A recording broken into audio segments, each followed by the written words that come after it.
Gaster, and they take up Frosted Warrior now to its stall. The red light goes on, and the 2-year-olds are set to go. The Magic Millions, Crystal Slipper, they're off and they're racing as well.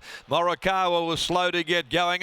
The favourite BEATTY got out very quickly. Driving across is Frosted Warrior. It's burning forward here, looking for the lead, and it has pace to burn. Frosted Warrior straight to the lead now from Capelgusta. Charging forward as well as Rogue Ruler, the stablemate of the leader. BEATTY had got back on the inside of Mystic Smile. One away on the rails, Hillside Avenue. Saints and Sinners in the centre. Consignment 3 deep.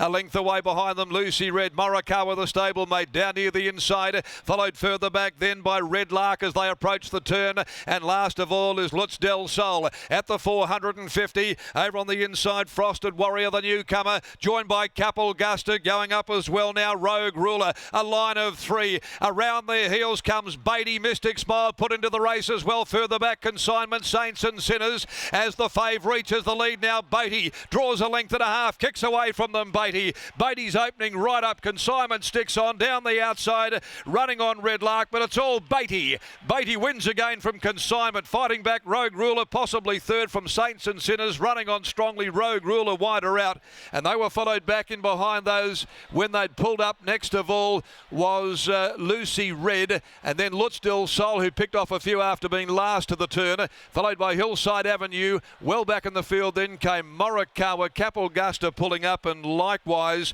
Frosted Warrior, who led them for home and dropped out. BEATTY, ridden by Willie Pike, in 105.24 wins the Crystal Slipper Stakes to make it 2 starts, 2 wins. Number 1, BEATTY is first. Second is number 3, the newcomer Consignment, Stephen Parnham. Third is number 7, Rogue Ruler. A very good debut. Worked pretty hard in running. And fourth is number 12, Saints and Sinners. And the margins are 2.5 lengths along neck, but it was easy viewing for those that took the very short odds about BEATTY. It ran 1:35 officially, this Gingerbread Man colt from Fairmet for Wally Daly. And it's remarkable, season after season, Wally just continues to run very good 2-year-olds.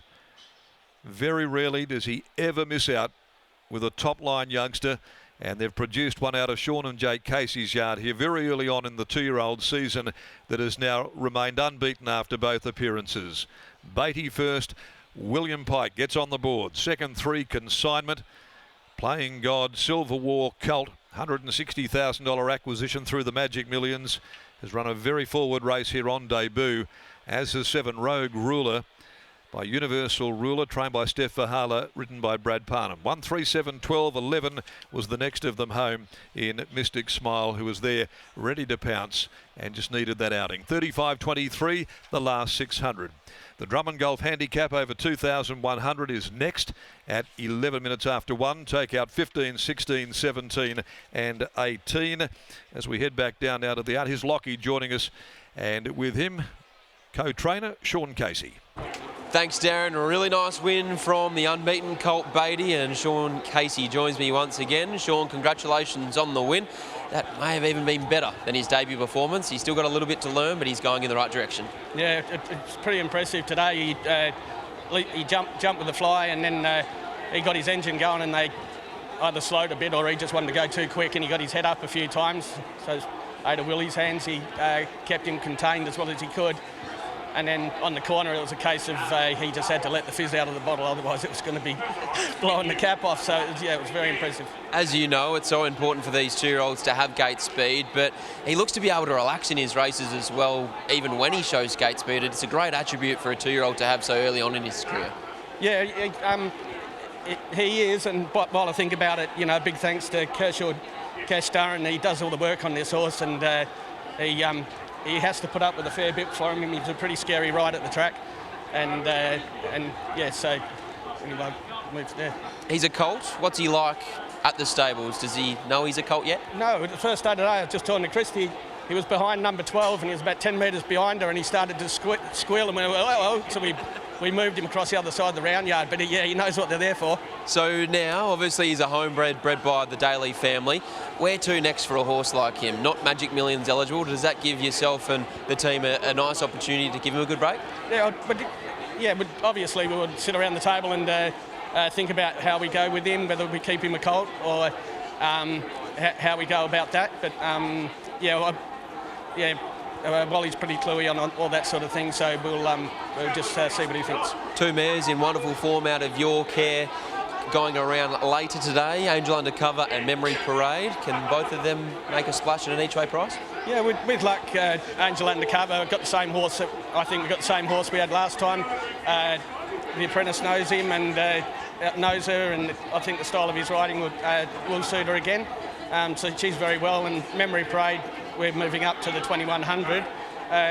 Chris is keen that she'll get the trip, and she's got a beautiful long stride, and she's got a good metabolism. So we think that she can show us enough to probably go forward into the carnival. Well done here. Thank you. There's Sean Casey combining with his son Jake to remain unbeaten with this 2-year-old colt BEATTY. 2 from 2, and Willie Pike, he's set for a huge day in the saddle, and here he is with Scotty. Certainly is. 1, 3, 7, 12. First ride for the Wizard is a winner. He takes out the Crystal Slipper Stakes in back-to-back years. In fact, after leading and winning last year with Yes Queen in this exact same race. But BEATTY goes 2 from 2 and looks like he's got a really nice future ahead of him as well. Willie Pike joins us now. Pikey, today he had horses to his inside, to his outside, and he had to push his way into the clear. So it's a good, strong win.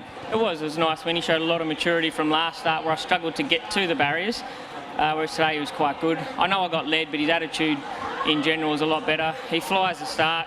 It's a big help in these sort of races. And he's got change-up speed too, by the looks of it. He does. He's got good natural ability. That's all there is to it. And now that he did a couple of things better, he was a little bit more point and shoot. Let's go and talk about Eccentric Nature. We'll leave the big ones for later, and hopefully we're chatting again. But for Eccentric Nature, what do you think of his last start? I thought he was sound. If I could have picked the pattern of the day, I don't know, it wasn't a suited race, so I'm confident that he'll bounce back, and he'll bounce back well. 1400 seems to be his pet journey at the moment. I expect him to have a good showing. Big book, big day, good luck. Thanks, mate. There's Willie Pike combines with Sean and Jake Casey and BEATTY once again to take out the Magic Millions Crystal Slipper Stakes on day 2 of the Pinnacles as the crowd continues to build here at Ascot.